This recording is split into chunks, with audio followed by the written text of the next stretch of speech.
We've got some big games on the schedule here in the Miami Dynasty, with the Canes ranked number 2, set to meet the number 4 Oregon Ducks.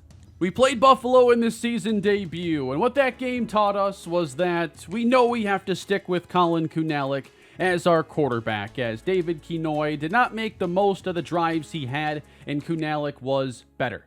I also think we've got some really good playmakers this year in Larry Slaughter and Aiden Williams. Both had big touchdowns in this game. And we're still built to win with our front four. Marquise Lightfoot had 3 sacks, and Cole McConaughey really had his coming out party in this week with 4 sacks and was ACC Defensive Player of the Week.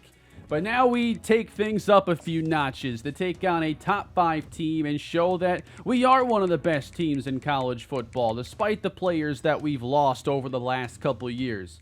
There are a lot of 90-plus overall rated players on this Oregon team.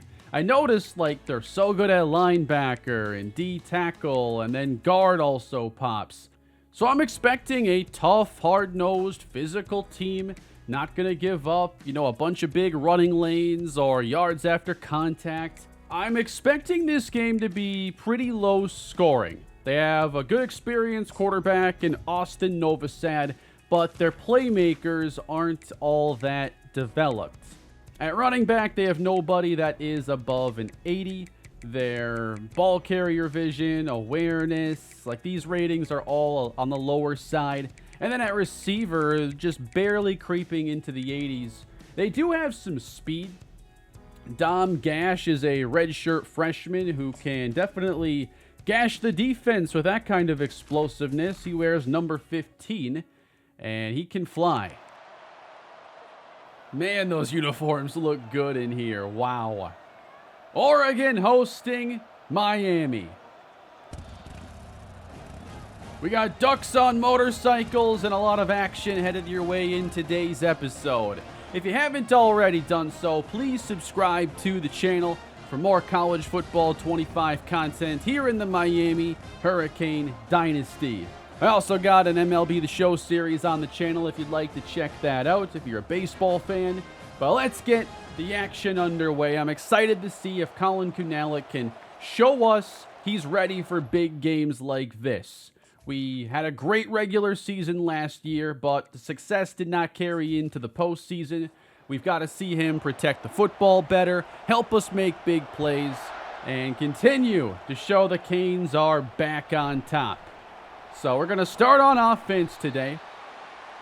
And I'm excited to see Larry Slaughter, Aiden Williams, if they can continue to make big plays against the defense. We can see 4 stars in that front 7 as Kunalik's going to sling this pass, and it is knocked down. And we're going to open it up against press coverage, and the pass is broken up. They're all over the receivers. No running on the first 3. Kunalik to the air. Sprinting out of the pockets. Lofting downfield, and it is incomplete on the deep shot for Williams.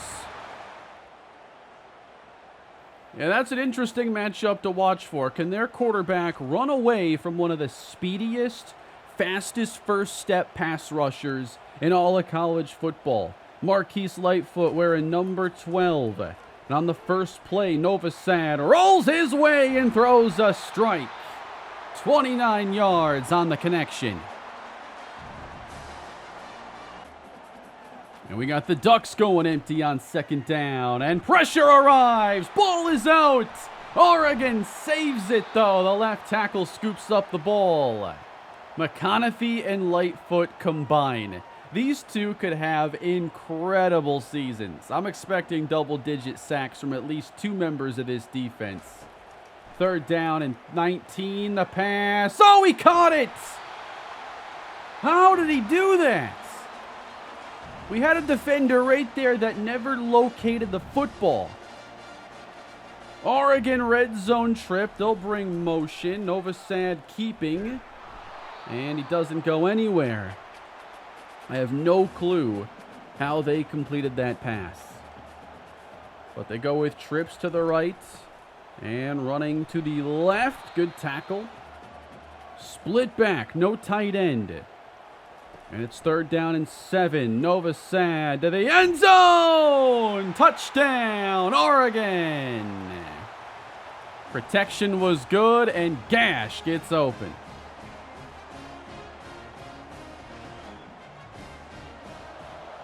Great start for the Ducks. Miami drive number 2. They will run it, and Chris Johnson gets stacked up. Back to the air is Colin Kunalik. He fires outside. Nice catch and turning upfield for the 1st down yardage. And that, everybody, was Randy Titus.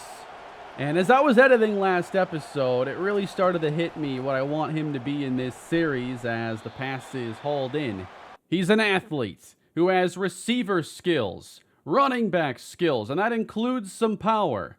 He doesn't have the greatest long speed, but I think his skill set's going to give him a chance at a lot of yards after the catch. He's got some moves with 90 juking, 82 spin, 79 trucking, 80 break tackle. I think Randy Titus is our Deebo Samuel. And I see that being a role that's going to expand as play continues. Swing it out now, and Chris Johnson's got the 1st down. I'm not convinced right now, or I haven't been convinced yet, that he needs to carry the ball a lot this season. Johnson's the primary running back. Then you've got Boger, and I'm intrigued with him. Looked good in the Buffalo game. I want to see more of him. But I think right now the best way for Titus to contribute is as a receiver and sometimes as a running back. Kunalik's going to throw this across the middle. We've had a tough time getting open looks. But especially if he can develop, maybe get a tick faster, I see him having a very interesting role in this offense as they do get to Kunalik, and it's not looking good early on for this Hurricane offense. Oregon ball, and there's open space on the screen. Gain of 8. Defense really needs to buckle down here and not let them get to the end zone again. They hit a couple unlikely plays on that first possession. Now run it inside with Eric Costanzo. And a fake now with the pressure getting there. But a nice job dumping it off to the tight end. They'll sweep to the right side and getting through a tackle. That's Costanzo. Thought we were going to clog up that outside zone running lane, and he found a crease. So Oregon inside our 40, continuing to run. It doesn't have to be flashy. It just has to be good enough to do that. 4 yards on 1st down, get 3rd down conversions. And that keeps the pass rush from being a factor. It's Costanzo. Novosad hands off, and another efficient gain for Costanzo. Pressure coming, pass on the money as they attack the slot corner, Oscar Virgin. 1st down Ducks. They go trips left. Back to the run on 1st down. Costanzo breaks a tackle, which he seems to be doing a good bit, either making guys miss or breaking first contact.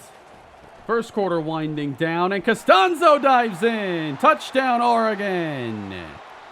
This is not how I saw the game unfolding.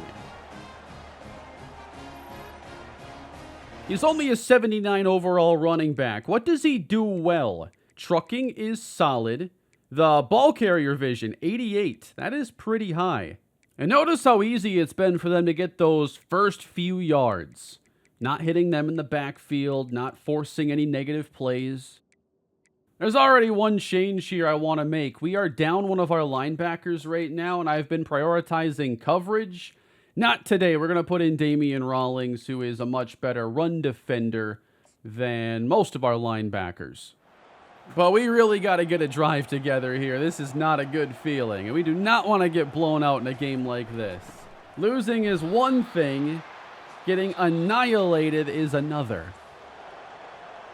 Only a 3-man line here for Oregon. Inside run, Chris Johnson. Got to be able to get some yards against a 3-man front. But can we find a way to get some conversions now? 3rd and 7.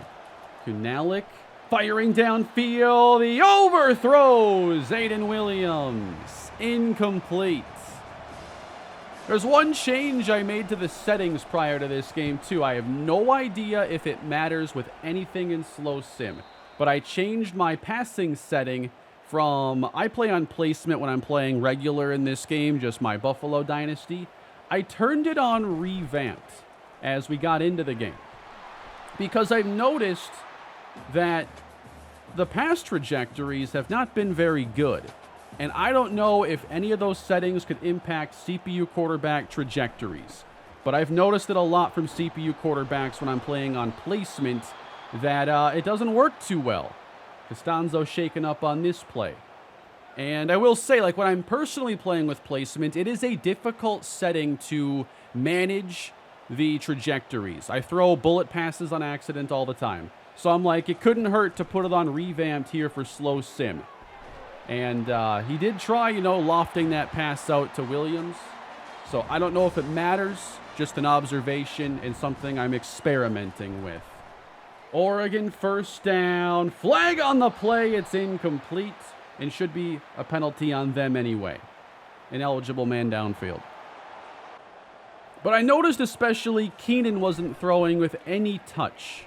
And I just couldn't figure out, why you would throw a bullet pass in some of the situations he did. There was one interception where if he lofts it, it's probably a completion. So I'm trying to see if I can get those, different pass trajectories back into this series, because it would dramatically increase the quality of quarterback play that we're seeing. 3rd down, 7. Oregon needs the 38, and it's knocked down.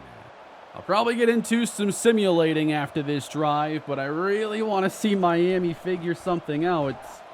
And it's really disappointing to see the run game do nothing. Oregon is clogging those early down runs, and they've been pressing, playing sticky coverage. Here's a slant and a big collision on the catch for Slaughter. If you're going to press like this, though, we got a chance to get on top of the defense here. We're going to run. First down, Johnson. But anytime they're playing press in a passing situation, I'm looking to see if Slaughter can win his release. We change up the play on first down. And it is Kunalik over the middle with a catch and run. And that's JoJo Trader. And if this were an injury that could be serious, he's a very difficult guy to replace. Most experienced receiver, most polished receiver on the team. Randy Titus is out there. Stan Perkins, number 10, is out there. It's a screen. Catch and run upfield, Aiden Williams. Gain of 8. Feeding Johnson. Running room right side. And all the way to the 18. We move to 3rd down, and JoJo Trader is not out there. Randy Titus is. Chris Johnson slot right. 3rd and 10 Canes. Kunalik will scramble, but not far as he's taken down. And looking for at least something on this drive. We got Willie Shembo and a 36-yard try. That is good. So sometimes this will happen. Trader is not on the injury report, but we do see severe risk of injury. So I'd like to mostly keep him out then until the second half and see if he's recovered by then. Oregon putting together the start of a good drive. They're across the 50. On 3rd down, 24 yards to bring him to the red zone. And it's Novosad with time. He fires to the end zone and is picked off. Big takeaway for the Canes. It is intercepted by Demario Massey. So here's Miami. 1:55 to play in the first half. And Kunalik escaping pressure, outrunning to the 26. But that tackle, he can keep up with him. Stan Perkins is out there. Titus as well. With only 1:39 to go. Overthrown in the direction of Slaughter. 3rd down and 4 for Kunalik. Spins out of pressure. Takes off for the first down. From the 40, Kunalik again leaves the pocket for a first down and slides. First down, Kunalik dumps it short, and Johnson has the first down. So they're out of timeouts now. They got 1:05 to go 40 yards. Kunalik, 8 in coverage, could run if he wants to. Does throw late, and it's caught! And the pass is caught by tight end Emmanuel Harris. Harris, the freshman, is still out there, and it's picked! Intercepted in the end zone! What a play! It was deflected, and it goes to the Ducks off the bounce. He's got one-on-one in the end zone. It's not a bad idea. Now, the throw is behind the receiver. Not the best ball placement. Tipped up in the air, diving in as the second defender. What a play. Kunalik has missed some really critical throws today. We have intercepted the football right back, thankfully. Another chance for this offense. And what is an 11-point game? Bunched up on the bottom. A lot of inexperience out there. It is caught. Williams to the 2, but no timeouts. Got to accelerate and go up tempo. Down to 16. And they don't snap it until 12. It is a touchdown! Emmanuel Harris, the true freshman tight end. And we've got a one-score game. That's a good recovery, though, after falling down 14-0. A sack for Damian Rawlings as we get the third quarter underway. But the Ducks keep coming up with big passes on third down. 3rd and 9, they only get 3 and are stopped. And as we take over, I'd like to see if it's a good idea to bring JoJo back into the game. So there's still an increased risk of injury. And the slot role is one that's prone to a lot of big hits. So I don't think I want to force it. There's still time. He could come back later in the game and probably be full strength. And Miami is driving even without their number 1 receiver. 3rd and 9. Penalty backs them up further. But 22 to Emmanuel Harris, who is hurt on the play. Miami down another starter as we see if they can perhaps go and take the lead now. At the Oregon 36. Randy Titus is playing the slot role. And Johnson running this to the 35. Can't get much. So the current tight end would be Jackson Carver, but we go 4 receivers, no tight ends on 3rd down. Screen for Slaughter. Very close, but comes up short. And we are going to bring on the field goal. Willie Shembo, again, not on a hash. 44-yard try. Shembo's boot is strong, and it is good. So it's turned into a good one. 14-13. Oregon. Oh, he's open. It's Gash. Touchdown. The one guy I was really worried about. And I don't know, did we just not even have an assignment on him? Were we playing with 10 guys on defense? Because he was so open. How did that happen? So, single high, don't tell me. Just blows by him. Coverage trying to roll over the top. You're not going to do it from that far away. Unbelievable. All right, Trader's good to go. He's coming back into the game. Miami takes over. 30 seconds to play in the third. Kunalik off the fake. He decides to scramble. Lost the football. Oregon recovers. Terrible luck there, and the Ducks will take over. He has not been able to outrun their line, though, as easily as he has almost every other line we've faced. There's got to be some serious athleticism here. And they go Costanzo right up the middle. See, we can't meet him until he breaks into the second level, whereas Chris Johnson is not usually breaking the line of scrimmage all that cleanly. Oregon met with third down. They're looking to get to the end zone. And Novosad with 8 in coverage has all day to scan. Eventually an open man, but Gash is stopped. So we know we're going to need 2 fourth-quarter touchdowns now to pull this off. Oregon's going to try a field goal. And the kick is good. It's 24-13. No more turnovers or we're going to lose this game. Slaughter is the motion man, a guy who can change the game in one play. But not on a route like that. 4-man rush. Wide open, Aiden Williams, big catch. They feed Johnson now, and he takes us across midfield on a gain of 6. Emmanuel Harris is back in at tight end. Randy Titus into the backfield, 3rd and 1. He carries, and is going to be brought down for a big loss.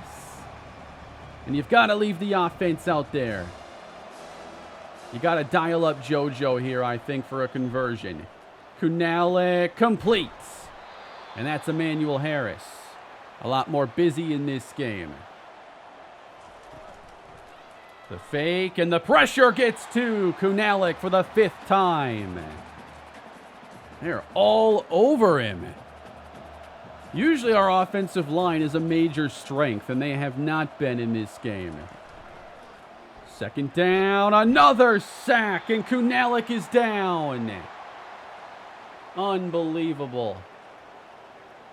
Colin Kunalik is going to come out of the game, and in comes David Kenoy. Empty backfield, 3rd and 25. Welcome to the game. Pump short, fires over the middle, wide open, Emmanuel Harris, touchdown. A 43-yard strike. Miami has hope again. Wow. What a way to keep this game interesting. And a coming out party for Emmanuel Harris. He's wide open. And now we try to make this a field goal game.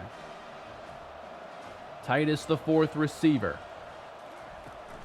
It's a handoff, spinning free, and still not getting there is Johnson.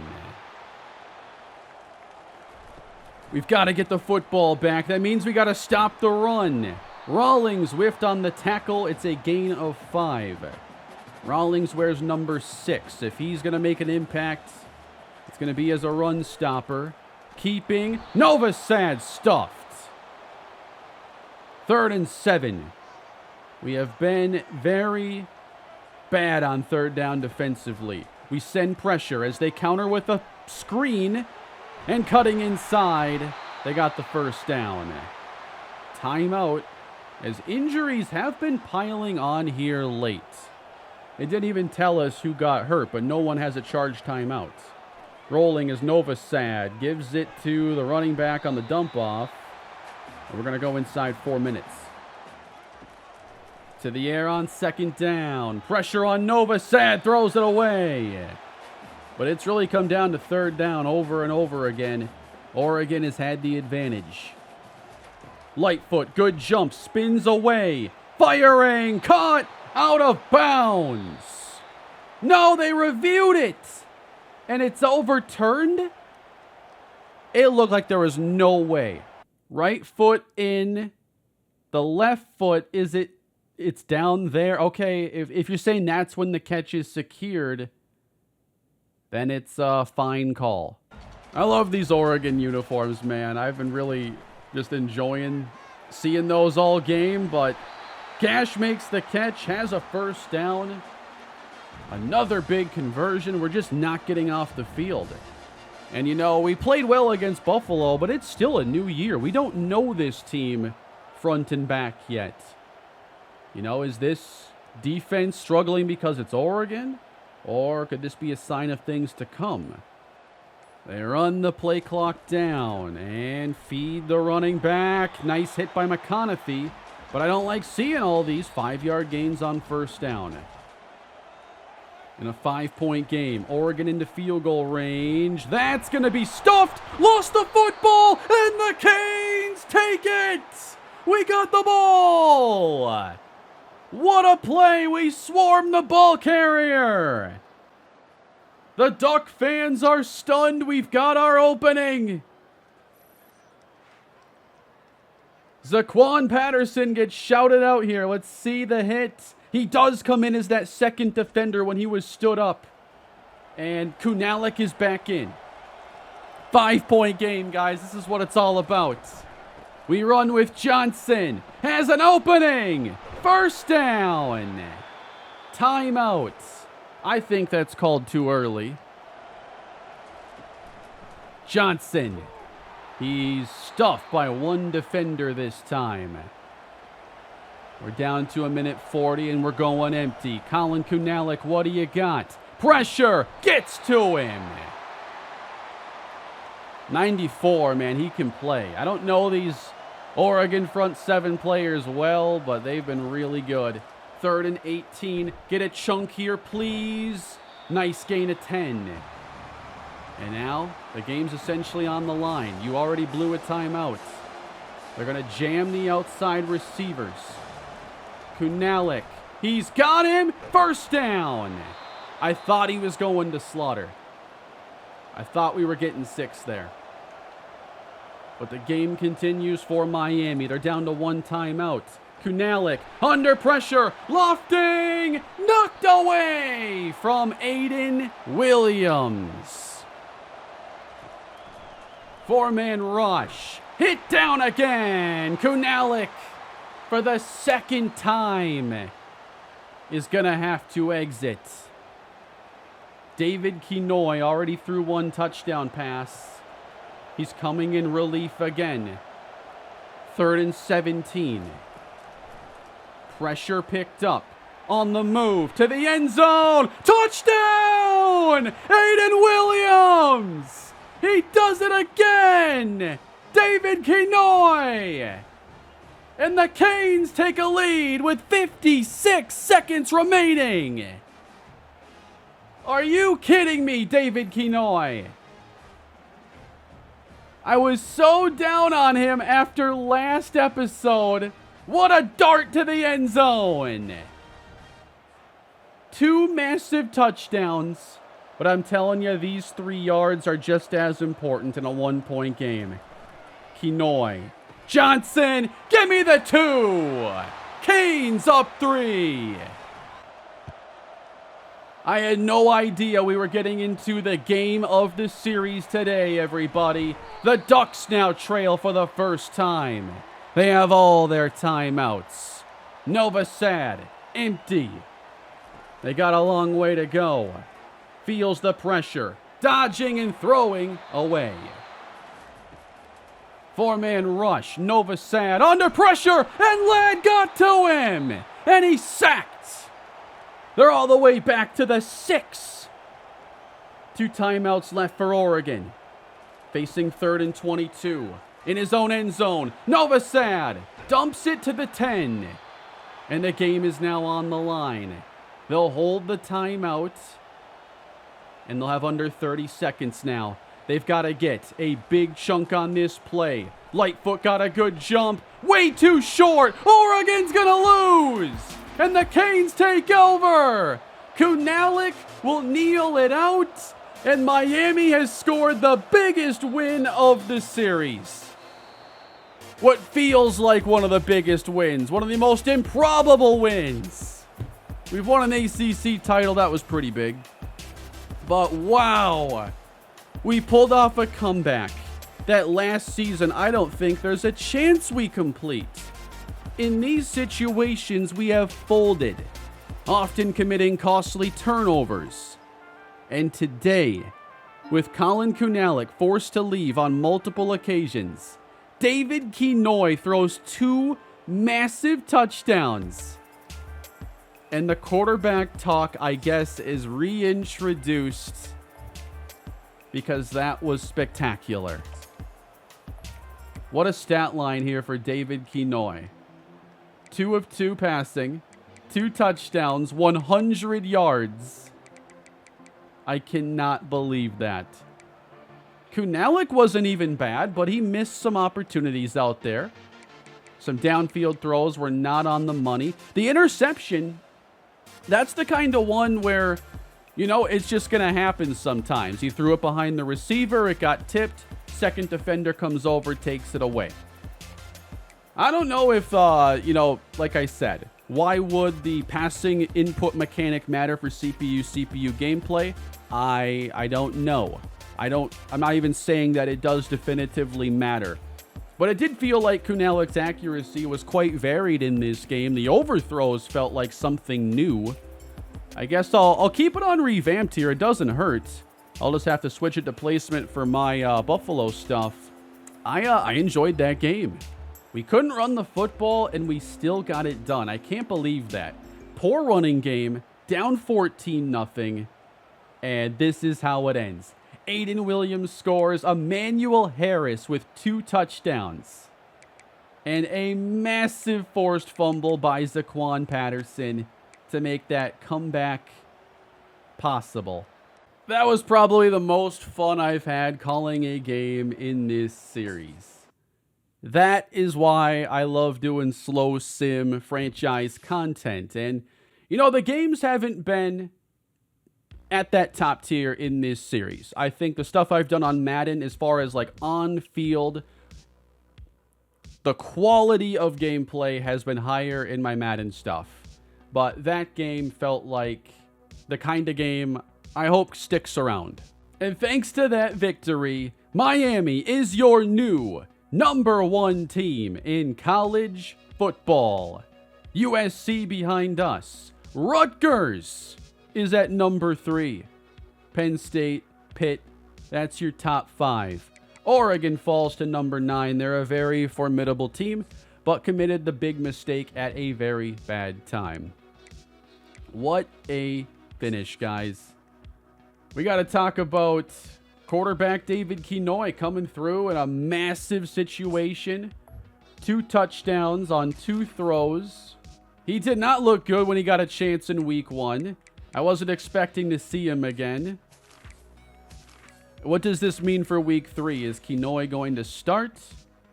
I would still be looking to start Colin Kunalik, but those 2 throws will stick in my head, and I guess I'd be open to seeing him get more opportunities.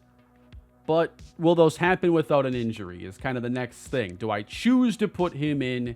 Like, our next game is Florida. I'm not expecting garbage time in that. At tight end, I think we might have our guy. Emmanuel Harris, 72 overall true freshman. And he has a huge breaking out in this week 2 game. 2 touchdowns, field stretching ability. What's his speed? That's an 85 with 88 acceleration. These tight ends don't always accelerate that well. Yeah, Shaquem Boyd. He was the Oregon rusher I thought was a huge problem. 6'6", 287. So that's enough size to play on the inside. 90 strength, 85 speed, 84 acceleration with 92 power move. That guy is a beast. And he's got multiple abilities. Coming out of this game, Rizzo is still the only injured Hurricane. I guess I'm wondering, like, Kunalik had to leave a couple times. Could he have some wear and tear applied? We have increased risk of injury. That is his non-throwing shoulder. I guess I'd have to keep an eye on that in the next game, because if he had a serious risk of injury, then I'd feel like I could play Kinoy. Just when I tried to put this quarterback controversy to bed, it reemerges, but in like the best way I can imagine. Kinoy forced to play and plays extremely well on 2 plays. Here I thought we might get through some more games today. I think that one is going to be enough for its own episode, and then we get to do it all over again against Florida next time. Let's talk about recruiting, though, and where that is at this stage. So we got our 5-star guys here, Jalen Creer, and with the top 5 stages, I want to make sure we start to hard sell when it makes sense, like in this case. It's just been so easy to get in first in this season. Miami has such good standing right now with their grades and everything, and if I put a bunch of interest into a prospect, they want to come to Miami. Now, one thing I also want to look at is I need to set aside some points to do some visits. I haven't set any of those up, and I think in battles like this one for Marquez Monty, we need visits to help break up close battles. Here's quarterback Shakir Barmore. Want to highlight this one because he's the #1 quarterback in the class. Georgia is right up there with us, and we've lost a lot of battles to Georgia. And with the college football playoff, it just, makes it all the more likely when you lose a battle here to a top team, you might run into that player if your team is still successful. So I'm going to take some of these battles where I think we can afford to knock the points down and get a couple visits ready. If we want to use these visits to get like a big boost, it's not going to happen until the Week 9 game against Virginia Tech. That's a rivalry game, and I don't know if some of these battles will quite make it that far. I feel like if I do some of these early visits, then I'm still better off in cases like this. So I want Creer to come to our game against SMU. And if I'm not going to be able to do like a higher tiered visit, at least I can do complimentary and try to get a boost that way. So we're going to have 2 5-star players coming to this game. I don't know any of his A traits though. So the only for sure motivation I have is proximity to home, but I'd be 50-50 on any of the others. So what do we think his preferred pitch is then? It would need to be incorporating a couple of those. Athletic facilities, championship contender. I'm going to do the championship contender sales pitch here. I think that would be the best. So that's 2 visits locked in. And then I'm going to schedule Monty to come in Week 5. And maybe this can be one that we end up playing with a few more offensive players visiting. But that's going to get down to the top 3 soon, and I want a big lead when it gets there. So that sets up 3 visits then for this week, and maybe after one more week I can schedule a few more. And here are the team stats after 2 games. 5 touchdown passes total, 2 interceptions for each quarterback. And then Chris Johnson, 4.7 a carry. Haven't seen enough yet from Titus or Boger, especially in that last game.